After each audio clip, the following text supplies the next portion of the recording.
بسم اللہ الرحمن الرحیم۔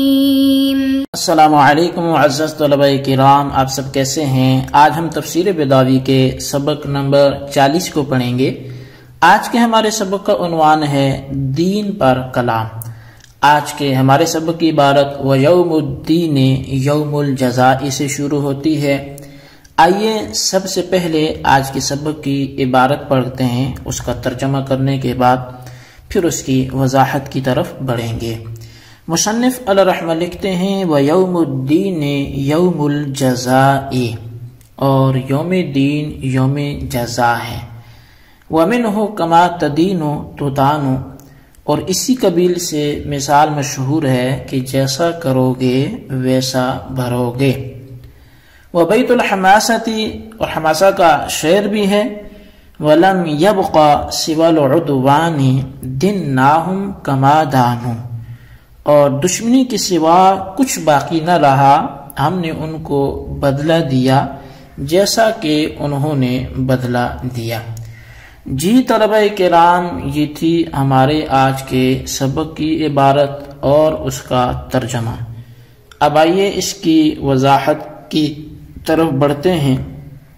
دراصل مالکی یوم الدین کے حوالے سے یہ دین کا لفظ آیا ہے، اور چونکہ مالک پر گفتگو ہماری گزشتہ سباق میں ہوئی، ملک پڑھیں گے یا مالک پڑھیں گے یا ملک پڑھیں گے یا مالا کا پڑھیں گے، تو یہ چار طرح کی قراءتیں جو تھی، اور صاحب بیضاوی کا جو مختار مذہب تھا اس حوالے سے تفصیلی کلام ہو چکا ہے۔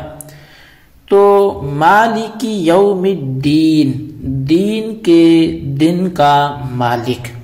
اب مالک کی اضافت ہے یہ یوم کی طرف، اور پھر یوم کی اضافت ہے دین کی طرف، لیکن یوم مالک کا مضاف الیہ بھی ہے اور دین یوم کا مضاف الیہ ہے، تو دونوں مل کے ظاہر پیچھے مالک ہی کی طرف ان کا تعلق لوٹے گا۔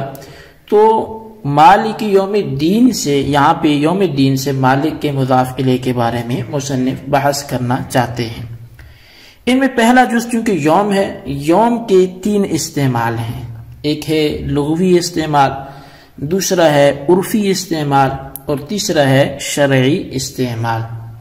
اچھا، لغت کے اندر تو مطلقاً وقت کے معنی میں استعمال ہوتا ہے، اور عرف میں طلوع شمس سے لے کر غروب آفتاب تک کے لیے استعمال ہوتا ہے، اور شریعت میں طلوع فجر سے لے کر غروب آفتاب تک کے لیے استعمال ہوتا ہے۔ یعنی تین استعمال تھے، لغوی، عرفی، شرعی۔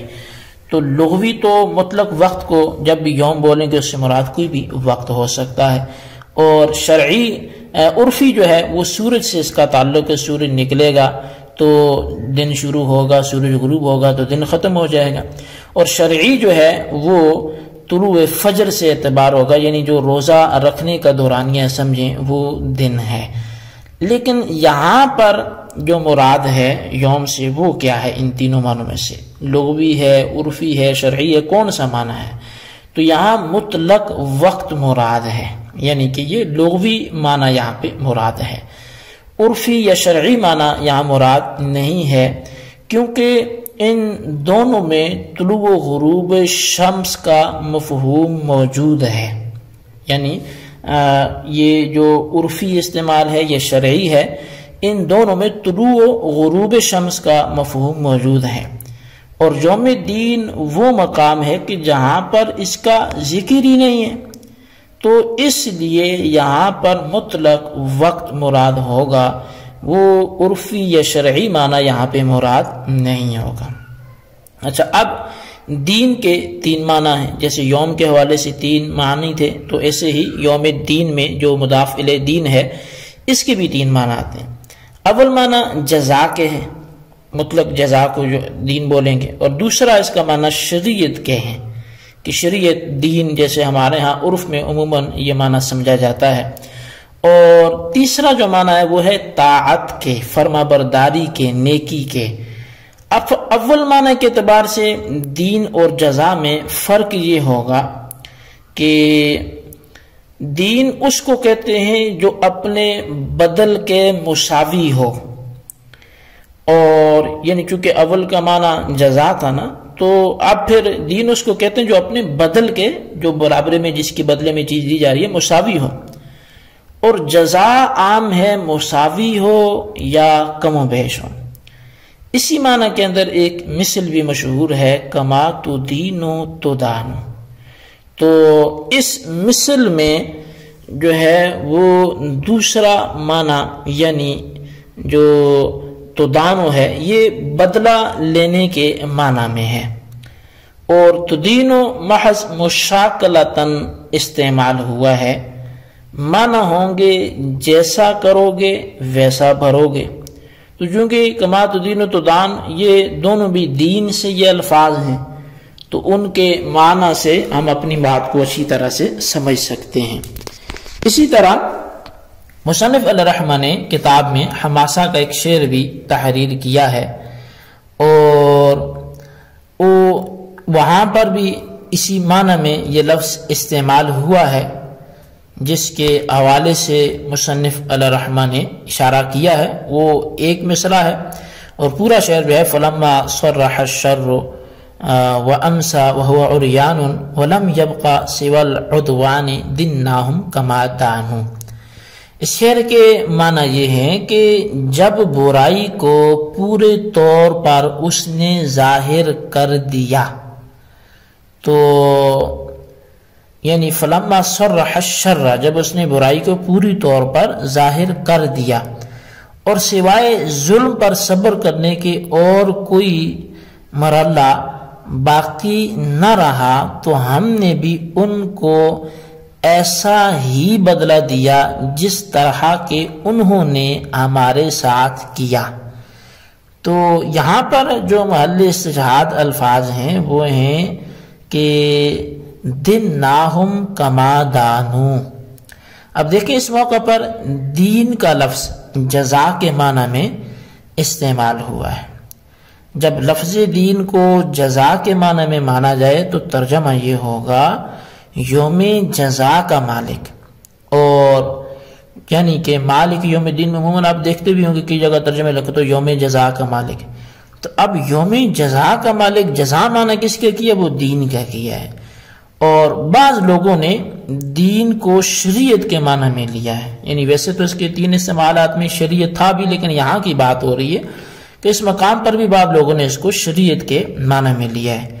اور شریعت کہتے ہیں اللہ تعالیٰ کے اس بنائے ہوئے طریقہ کار کو جو ذوی العقول کو ان کے اختیار کے ساتھ بھلائی تک پہنچانے والا ہو، اور مختصراً بقول جو ہے اگر اس کو عام دیکھا جائے تو وہ یوں کہا جائے کہ اللہ کا حکم نامے کا نام شریعت ہے، جو اللہ کا حکم نامہ ہے۔ اور بعض لوگوں نے کہا کہ دین طاعت و عبادت کے معنی میں ہے۔ اب یہ اس کا تیسرا استعمال جو ہے، تو بہر صورت چاہے اس کو شریعت کے معنی میں لیا جائے یا طاعت کے معنی میں، لفظ جزا مقدر ہوگا جو دین کا مضاف ہوگا، اور تقدیری عبارت یوں ہوگی مالک یوم جزاء الدین۔ شریعت مراد لیں گے تو اب اس کا ترجمہ یہ ہوگا جو دین کے اس کا ترجمہ یہ ہوگا کہ شریعت کی جزا کے دن کا مالک ہے، چونکہ آخر کی دو صورتوں میں تکلف کرنا پڑتا ہے، یعنی مضاف محذوف ماننا پڑتا ہے، جو کہ یہ ظاہری عبارت کے خلاف ہے۔ اس لیے قاضی صاحب نے پہلے معنی کو مقدم بیان کر کے اس کی طرف اشارہ کر دیا۔ تو اگر آپ یہاں پہ اس کا معنی طاعت لیں گے تو پھر کیا تھا کہ اس کی تقدیری عبارت ہوگی مالک یوم جزاء الدین۔ اب اس کا معنی ہوگا کہ طاعت کی جزا کے دن کا مالک، نیکیوں کا بدلہ جس دن دیا جائے گا۔ تو معنی تینوں صورتوں میں ہو سکتے ہیں، لیکن جو یہاں پہ مراد ہے وہ اول ہی ہے، جزا والا ہے، وہی پسندیدہ ہے، اسی کو اپنایا جائے۔ تو یہ تھی ہماری گفتگو یوم الدین کے حوالے سے. اس کو اچھی طرح سمجھیں اور اس کے خلاصے کو آپ ضرور اپنے رجسٹرز پر لکھیں، اور بالخصوص آپ ان سوالات کے جوابات بھی عطا فرمائیں. سوال نمبر 1 یہ ہے کہ یوم الدین میں جو یوم ہے اس کے کتنے استعمال ہیں، یہاں کون سا مراد ہے، تحریر کریں. اور سوال نمبر 2 یہ ہے کہ دین کے کتنے معنی ہیں اور راجع کون سے ہے، ضرور تحریر کریں. اللہ تبارک و تعالیٰ سے دعا ہے جو کچھ ہم نے پڑھا سنا اسے یاد رکھنے کی توفیق نصیب فرمائے. آمین بجاہ النبی الامین صلی اللہ علیہ وسلم.